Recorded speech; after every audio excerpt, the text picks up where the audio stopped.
بسم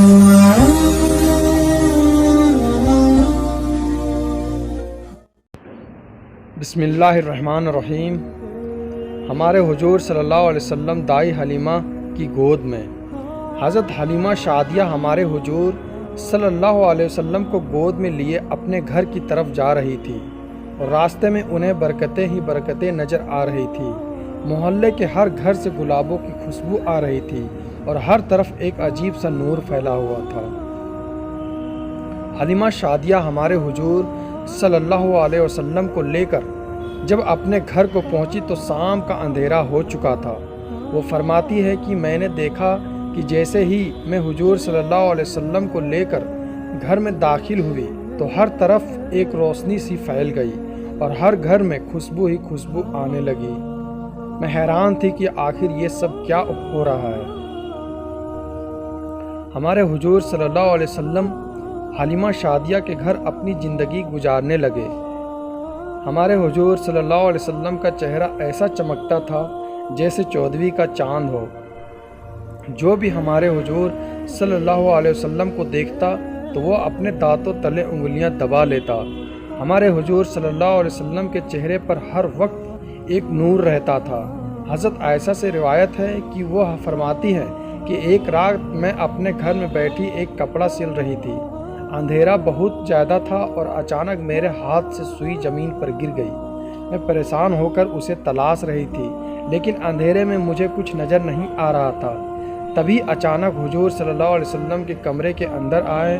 آپ کے چہرے سے ایسا نور نکل رہا تھا کہ مجھے کمرے میں وہ سوئی بالکل صاف نظر آ گئی اور میں نے اسے اٹھا لیا۔ ہمارے حضور صلی اللہ علیہ وسلم کے حلیمہ شادیہ کے گھر زندگی گزارتے رہے، اور حلیمہ شادیہ ہمارے حضور صلی اللہ علیہ وسلم کو دودھ پلاتی اور انہیں بولنا سکھاتی، ان کی آنکھوں میں کاجل لگاتی، ان کے سر میں تیل لگاتی اور انگلی پکڑ کر انہیں چلنا سکھاتی۔ ان دنوں قبیلہ بنو سعد میں بہت زیادہ غریبی تھی، یہاں تک کہ زمینوں پر گھاس تک نہیں اگتی تھی۔ اس علاقے کے جانور اور بکریاں چرنے جاتے تو شام کو بھوکے لوٹتے تھے اور ان کے تھنوں سے دودھ غائب ایک قطرہ بھی نہ ہوتا تھا۔ لیکن حلیمہ شادیہ جب سے حضور صلی اللہ علیہ وسلم کو اپنے گھر لے کر آئی تھی تو ان کی بکریاں جب بھی چرنے جاتی تو شام کو پیٹ بھر کر واپس لوٹتی۔ محلے کے دوسرے لوگ اپنے چرواہے پر غصہ ہوتے کہ تم لوگ بھی اپنی بکریاں جا کر وہیں چرایا کرو جہاں حلیمہ شادیہ کی بکریاں چرتی ہیں۔ محلے والوں کے چرواہے یہی کرنے لگے اور اپنی بکریاں حلیمہ شادیہ کی بکریوں کے ساتھ چرانے لگے، لیکن پھر بھی پتہ نہیں حلیمہ شادیہ کی بکریاں تھوڑی سی گھاس کھا کر اسی میں ان کا پیٹ بھر لیتی اور ان کے تھن دودھ سے بھر جاتے، اور دوسرے لوگوں کی بکریاں شام کو بھوکی لوٹتی اور ان کے تھنوں میں دودھ ایک قطرہ بھی نہ ہوتا۔ حلیمہ شادیہ ہر روز اپنے گھر میں برکتیں ہی برکتیں دیکھتی۔ ہمارے حضور صلی اللہ علیہ وسلم بہت تیزی سے بڑے ہو رہے تھے۔ وہ دوسرے لڑکوں کی طرح دھیرے دھیرے نہیں بڑھتے تھے، یہاں تک کہ 2 سال میں ہمارے حضور صلی اللہ علیہ وسلم ایک مضبوط لڑکے کی طرح دکھنے لگے۔ حلیمہ شادیہ ہمارے حضور صلی اللہ علیہ وسلم کو اپنے گھر 2 سال کا وعدہ کر کے لائی تھی۔ 2 سال گزر چکے تھے۔ اب حلیمہ شادیہ ہمارے حضور صلی اللہ علیہ وسلم کو واپس کرنے کی ان کی ماں آمینہ کی طرف چلی۔ حلیمہ شادیہ کا دل نہیں چاہ رہا تھا کہ میں اپنے اس پیارے بچے کو ابھی اتنی جلدی واپس کروں، اس لیے وہ حضور صلی اللہ علیہ وسلم کو لے کر مکہ پہنچی اور حضرت آمینہ سے کہنے لگی کہ اے آمینہ، وعدہ کے مطابق 2 سال تو گزر چکے ہیں، لیکن میری خواہش ہے کہ میں اپنے اس بچے کو ابھی کچھ دن اور پاس رکھوں، کیونکہ میں دیکھتی ہوں کہ مکہ میں بہت زیادہ بیماریاں پھیلی ہوئی ہے اور مجھے ڈر ہے کہ کہیں میرے بچے کو کوئی بیماری نہ لگ جائے، اس لیے آپ مہربانی کر کے کچھ دنوں کے لیے میرا بچہ میرے پاس رہنے دیں۔ حلیمہ شادیہ نے بہت زیادہ ضد کی تو حضرت آمینہ نے بھی کہہ دیا کہ ٹھیک ہے، تم اتنا زیادہ کہہ رہی ہو تو کچھ دن اور اپنے ساتھ میرے بچے کو لے جا سکتی ہو۔ حلیمہ شادیہ بہت خوش ہوئی اور حضور صلی اللہ علیہ وسلم کو لے کر اپنے گھر آ گئی۔ ایک دن ہمارے حضور صلی اللہ علیہ وسلم آنگن میں کھیل رہے تھے۔ اس زمانے میں مٹی کے گھر ہوتے تھے، حلیمہ سعدیہ اپنا کچھ کام کر رہی تھی اور ان کے شوہر سامنے ایک چرپائی پر لیٹے ہوئے تھے کہ تبھی وہاں سے کچھ یہودی لوگ گزرے۔ انہوں نے جیسے ہی ہمارے حضور صلی اللہ علیہ وسلم کو دیکھا تو تیزی سے چل کر ہمارے حضور صلی اللہ علیہ وسلم کے پاس آئے اور آپ کی آنکھیں بہت غور سے دیکھنے لگے۔ حلیمہ سعدیہ گھبرا گئی کہ یہ کون لوگ ہیں کہ جنہوں نے میرے بچے کو پکڑ رکھا ہے۔ پھر ان یہودیوں نے حلیمہ سعدیہ سے پوچھا کہ اس لڑکے کی آنکھوں میں یہ لال رنگ کے ڈورے ہمیشہ رہتے ہیں یا کسی بیماری کی وجہ سے ہے؟ حلیمہ سعدیہ نے کہا کہ ہمیشہ سے رہتے ہیں۔ پھر ان یہودیوں نے حضور صلی اللہ علیہ وسلم کی پیٹھ پر مہر نبوت دیکھی تو آپس میں کہنے لگے کہ اس بچے کو قتل کر دو ورنہ یہ ہمارے دین کو ختم کر دے گا۔ حلیمہ سعدیہ ان کی یہ باتیں سن گئی اور بہت گھبرا گئی۔ تب ان یہودیوں نے حلیمہ سعدیہ سے پوچھا کہ اس بچے کا باپ کہاں ہے؟ حلیمہ سعدیہ نے فرمایا کہ وہ سامنے چرپائی پر لیٹے ہیں۔ یہ سن کر یہودیوں نے کہا کہ اگر تو کہتی ہے اس بچے کا باپ مر چکا ہے تو ہم اسے ابھی قتل کر دیتے ہیں۔ یہ کہہ کر وہ یہودی وہاں سے چلے گئے۔ حلیمہ سعدیہ بہت زیادہ گھبرا گئی تھی، لیکن اسی واقعے کے کچھ ہی دنوں بعد حلیمہ سعدیہ کے گھر کے پاس سے کچھ عیسائی لوگ گزرے۔ جب انہوں نے ہمارے حضور صلی اللہ علیہ وسلم کو دیکھا تو وہ سمجھ گئے اور حلیمہ سعدیہ سے پوچھنے لگے کہ اے بی بی، اس لڑکے کی آنکھوں میں یہ لال ڈورے ہمیشہ رہتے ہیں یا کبھی کبھی؟ حلیمہ سعدیہ نے کہا کہ ہمیشہ رہتے ہیں۔ تو ان عیسائیوں نے کہا اے بی بی، یہ لڑکا ہمیں دے دو، ہم اسے اپنے علاقے میں لے جا کر خوب اچھی طرح پالیں گے کیونکہ یہ آنے والی نسلوں کا نبی ہے۔ یہ سن کر حلیمہ سعدیہ نے فرمایا کہ میں ایسا نہیں کر سکتی، میں یہ بچہ مکہ سے لے کر آئی ہوں اور مجھے ان لوگوں کو واپس کرنا ہے۔ یہ سن کر وہ عیسائی وہاں سے چلے گئے۔ ایک دن حضرت حلیمہ ہمارے حضور صلی اللہ علیہ وسلم کو لے کر ایک میلے میں گئی۔ یہ میلہ اکاز نامی ایک بستی میں لگا کرتا تھا۔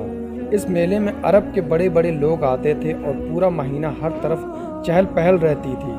حضرت حلیمہ ہمارے حضور صلی اللہ علیہ وسلم کو لے کر اسی میلے میں پہنچی کہ تبھی ایک جادوگر عورت نظر ہمارے حضور صلی اللہ علیہ وسلم پر پڑ گئی اور اس نے چیختے ہوئے لوگوں سے کہا کہ اے لوگوں، اس بچے کو قتل کر دو ورنہ یہ آنے والے زمانے میں تمہارے بتوں کو گرا دے گا اور تمہارے دین کو ختم کر دے گا۔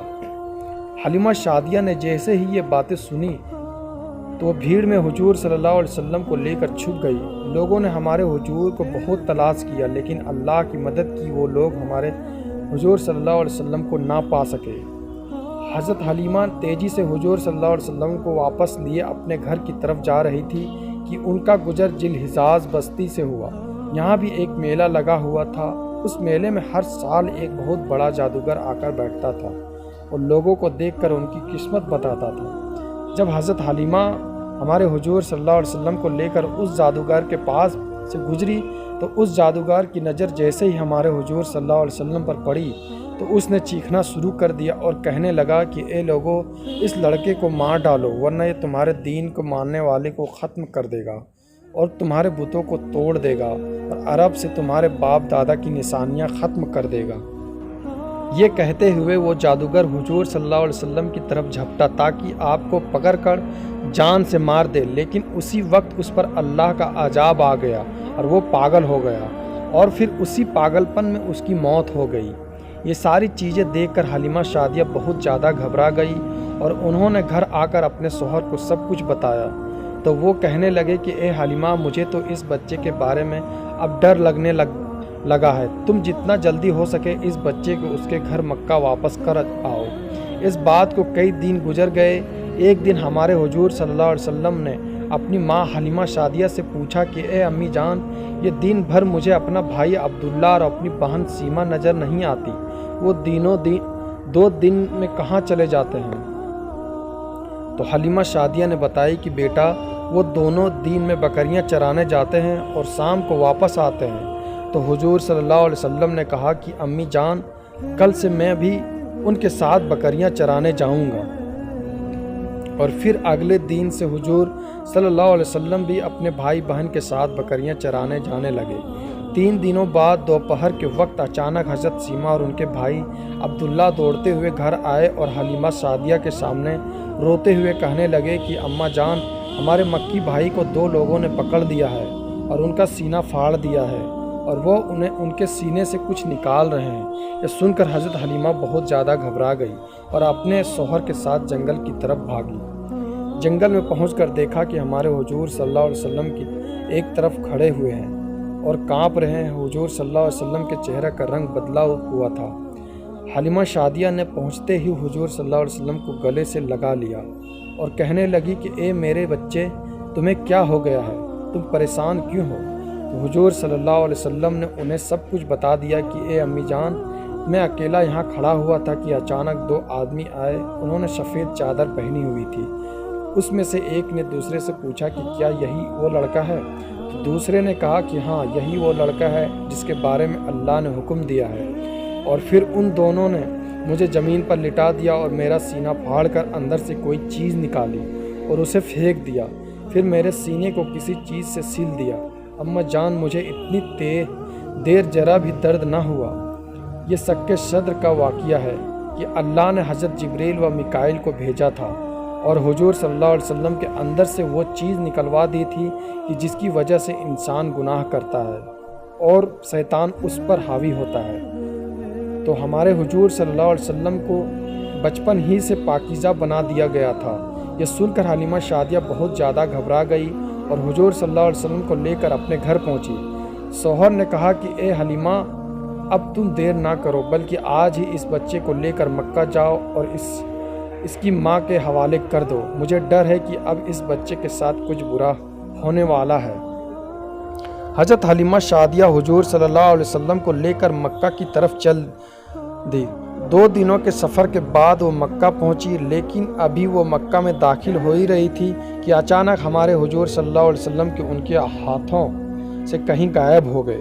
وہ بہت پریشان ہو گئی۔ شام کا وقت ہو رہا تھا اور حضرت حلیمہ ادھر ادھر ہمارے حضور صلی اللہ علیہ وسلم کو تلاش کر رہی تھی، لیکن کچھ پتہ نہیں لگ رہا تھا۔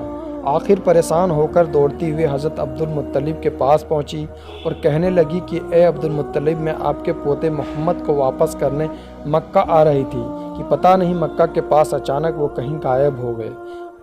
میں نے انہیں بہت تلاش کیا لیکن کچھ پتہ نہ چلا۔ یہ سن کر عبد المطلب بھی پریشان ہو گئے اور انہوں نے اپنے لڑکے کو دوڑایا کہ جاؤ جلدی سے مکہ میں ہر طرف ڈھونڈو کہ میرا پوتا کدھر ہے، جلدی کرو، کہیں ایسا نہ ہو کہ اسے کوئی بھیڑیا اپنا شکار بنا لے۔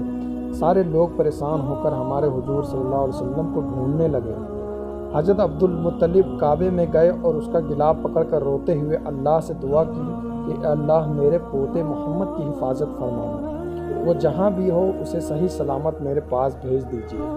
اتنی دیر میں ورقہ بن نوفل اور ایک دوسرے آدمی عبد المطلب کے پاس حضور صلی اللہ علیہ وسلم کو لے کر آئے اور آگے بڑھاتے ہوئے کہا کہ اے عبد المطلب، یہ آپ کا بیٹا ہے، ہمیں مکہ کے باہر ایک جنگل میں ملا تھا۔